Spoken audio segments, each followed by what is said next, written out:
Hello viewers, আমি সম্রাট। আশা করছি তোমরা ভালো আছো। তোমরা দেখছো আমার এসএম ট্রেনিংকে চ্যালেঞ্জ। আজ তোমাদের সামনে খুবই গুরুত্বপূর্ণ একটি আপডেট কিন্তু আমি নিয়ে চলে এসেছি এবং তোমরা ভিডিও থাম্বনেল দেখে তোমরা বুঝতে পেরেছো আপডেটটি আমি কী নিয়ে আজ তোমাদের সামনে আলোচনা করতে চলেছি। এবং যে সকল ছাত্রছাত্রীরা এবং ক্লাস 11 এবং 12 যারা পড়াশোনা করছো এবং তাদেরকে কিন্তু এবং আমাদের মাননীয় মুখ্যমন্ত্রী মমতা বন্দ্যোপাধ্যায় এবং তরুণ স্বপ্ন প্রকল্পের থেকে কিন্তু এবং ট্যাপ কেনার জন্য কিছু টাকা বা অনুদান করেন এবং সেই টাকা কিন্তু ইতিমধ্যে বন্ধ করে দেওয়া হয়েছে এবং নবান্ন সূত্রের খবর।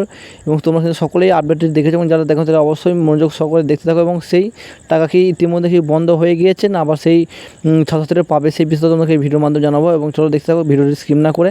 এবং তোমরা দেখতেই পারছো একাদশ এবং দ্বাদশ পড়ুয়াদের জন্য 10,000 টাকা দেওয়া হচ্ছে না এবং ট্যাব কিনতে বা অনুদান সিদ্ধান্ত প্রত্যাহার নবান্নে। তোমরা এখানে দেখতেই পারছো কিন্তু এবং যেই টাকাটি ট্যাপ কেনার জন্য দিত এবং আমাদের সরকার সেই টাকা কিন্তু এখন বন্ধ করা হয়েছে এবং সেই টাকা আদৌ আবার পাবে কি পাবে না ছাত্রছাত্রীরা সেই বিষয়টা তোমাদেরকে এই ভিডিওর মাধ্যমে কিন্তু জানাবো। তোমরা দেখতে থাকো, সব পুরো প্রতিবেদন তোমরা দেখতে থাকো এই ভিডিওর মাধ্যমে সবটাই জানাবো তোমাদের। তোমরা দেখতে পারছো দ্বাদশের সঙ্গে একাদশ শ্রেণীর পড়ুয়াদের ট্যাব কিনতে টাকা দেওয়ার সিদ্ধান্ত নবান্নে জানানোর পরেই রাজ্যের বিজেপি সাধারণ সম্পাদক জগন্নাথ চট্টোপাধ্যায় বা এটাকে পড়ুয়াদের ঘুষ বলে দাবি করেছিলেন এবং এখনও টাকা দেওয়ার সিদ্ধান্ত বাতিল করা হয়েছে এবং তোমরা সকলে কিন্তু জানো নবান্ন সূত্রে জানিয়ে দিয়েছে।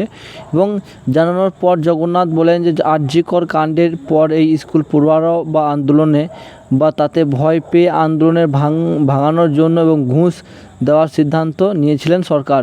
আন্দোলনের আগুন নেভাতে এবং যাবে না বুঝেই এবং মুখ্যমন্ত্রী মমতা বন্দ্যোপাধ্যায় সিদ্ধান্ত বদলেছেন এবং তরুণ স্বপ্ন প্রকল্পটা আপাতত এখন দুঃখের স্বপ্নে পরিণত হয়েছে। এবং জগন্নাথের দাবি বা এই টাকা বা দেওয়ার জন্য রাজ্য সরকারের সম্পাদিত বাজারের থেকে প্রায় 3,000 কোটি টাকা কিন্তু ঋণ নিয়েছেন এবং তবে তৃণমূলের তরফ থেকে প্রতিবাদ করা হয়নি এবং দলের রাজ্য সহসভাপতি এবং জয়প্রকাশ মজুমদার বলেন যে বিষয়টি আমাদের কিন্তু জানা নেই এবং বিষয় তত খোঁজ নিয়ে কিন্তু তিনি জানাবেন বলে তিনি জানিয়েছেন।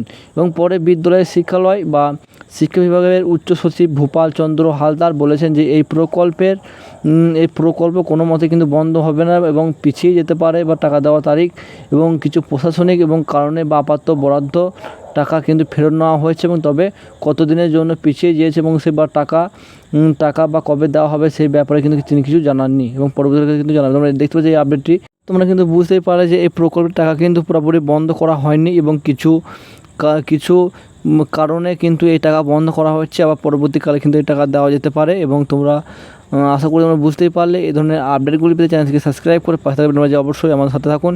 দেখা হচ্ছে নেক্সট ভিডিওতে। ভালো থাকবেন, সুস্থ থাকবেন। Thank you.